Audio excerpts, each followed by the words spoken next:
All right, hey everybody. This is what we're gonna do. I have a warm enough season down here where I live that I can put some cilantro in to a little greenhouse I have behind me, even though it's not heated or cooled, and that'll be just enough to keep it warm enough and prevent it from freezing so that I can actually probably get some of this cilantro up and growing so I can have herbs. Mostly I want for the spring to make salsa and other fantastically good things. So I'm using kind of what I found around here. I found this window box in my garage, so I'm going to be filling it up with soil. I don't have a catch under it, so that means I'll just be extra careful to make sure it stays watered and put it someplace where it won't dry out too fast, so the greenhouse might be a little dicey. If you're doing this at home, I usually use things like this, like old lettuce containers, like if you're kind of in an apartment or something like that.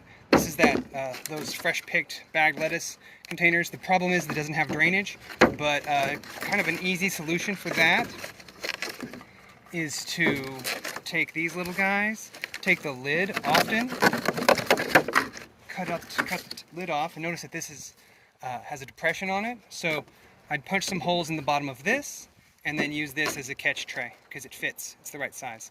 I'm not going to use this today. I just want to use that as a demo. If it were, I'd probably rinse it out a little bit more and fill it up with soil. But like I said, this is just if you want to use things that are kind of laying around or that you found. Also, I kind of eventually like to move away from gardening in plastics. This is plastic, so yes, eventually. Anyway, here's some of the soil. I'm going to fill it up. I'm putting in a lot. And then as it warms up in the spring, if I want to, I might plant other herbs in here. This is my leftover soil, so it's remyceliated, grown back together. This also was kept damp for the most part, like we just saw that big clump come out, but you want your soil to be pretty damp. Grab some more. I'm not going to fill this to the top, but that being said, you can fill it more than you think it needs to be filled because it will settle quite a bit when you water it. I'm not soaking my seeds or anything like that, which isn't a bad idea. If I really wanted to up my chances of germination, especially if I'm not going to be tending it closely like this, I'm going to have a friend come water these while I'm away for a few days on some holiday travel. But anyway, that ought to get me. Pretty smooth. Water will distribute in here pretty evenly, but I'm not going to water it yet. And I'm going to plant all of these except for a little space, and I'll go dig around later. And by the way, if you didn't know, cilantro, when it's a seed like this, we also call coriander. So they're the same spice, same thing. So anyway, all right. And the rule of thumb here is 2 times the diameter of the seed, so that means about 1/4 of an inch is when I'm going to be putting these in the ground. Doop. And I'm going to, like I said, you could broadcast these. I'm not, but we'll see. I might get there.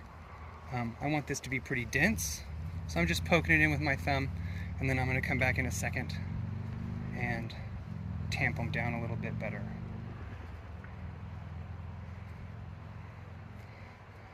If you're like me, you've been noticing that fresh herb prices at a grocery store are ridiculous. So, just not going to do that anymore. Another thing you might do if you have a little rougher or you're in a hurry is broadcast this. That's where you just sort of take it and you would just like sprinkle it down, and you might make a row or a little trench before that. But I'm giving these about 2 inches or 1.5 inches to the next plant, just because I want them to eventually go into large enough plants that they'll give me some more seed back.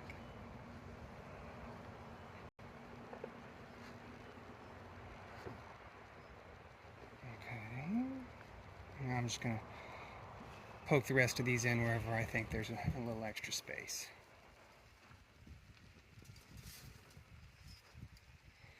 Now remember, when you're doing this, what it is that these seeds need to germinate. All seeds need to be able to soak up, or what we say in the business world, not the business world, in the business of this is they imbibe water, which just means that they have to soak water up through contact with the soil.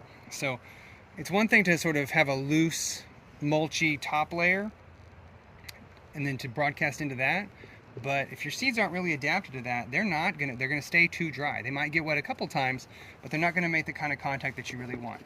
All right, now, just because I'm that way, I'm gonna go ahead and add a little bit more, and I'm gonna give those a little pack. Not too much. I don't want to compact the whole thing, which is a pretty big risk when you're dealing with container gardens and container planters. But anyway, all right. So that's about that. So I have this water that I've kept out and already put ahead. And since I have my hose and sprayer here, I'm gonna go ahead and now saturate this evenly, a lot, until it runs out the back of my container and down my table.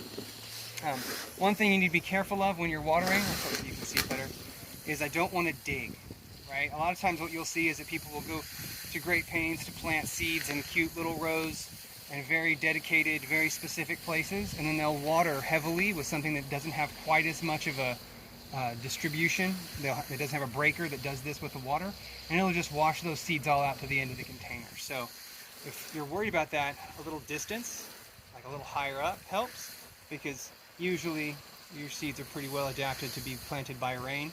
So this is okay. I can still see, let's see, here's one that came up. Poke him back down. But yeah, and just kind of enjoy the water. There's another one that rose to the surface. Now, what I was saying earlier about this is that you need to be careful about your soil getting too dry wherever you're storing your potting soil, because if this soil was too dry, I could water it and the top would get wet, but it'd be hydrophobic. So that means that water wouldn't absorb, it would just run off to the side or run through without actually soaking in.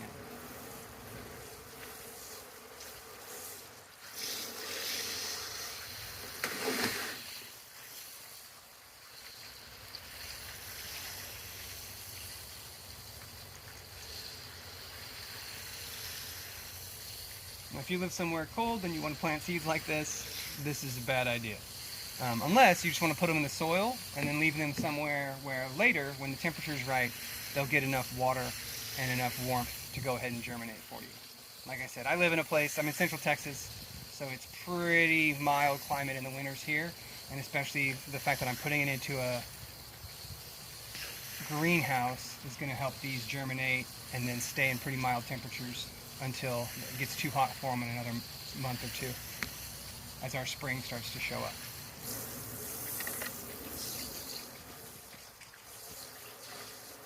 Alright, rinse the table off. Okay, now I know since I've flooded water through, I'm going to hit it one more time, there's really, this first watering really can't overdo, as long as you aren't destroying your seed placement or digging things up because you're using too much water pressure or an unbroken water stream. Alright, so poke that guy in for my little last minute pseudo seed broadcast. Okay. And that's about it. Okay, thanks for coming along. And remember to get out there and get that garden ready for the spring. And by that I mean do things like mulch, prep the beds now, and then put them to bed for the rest of the winter if that's some place and something you have to do.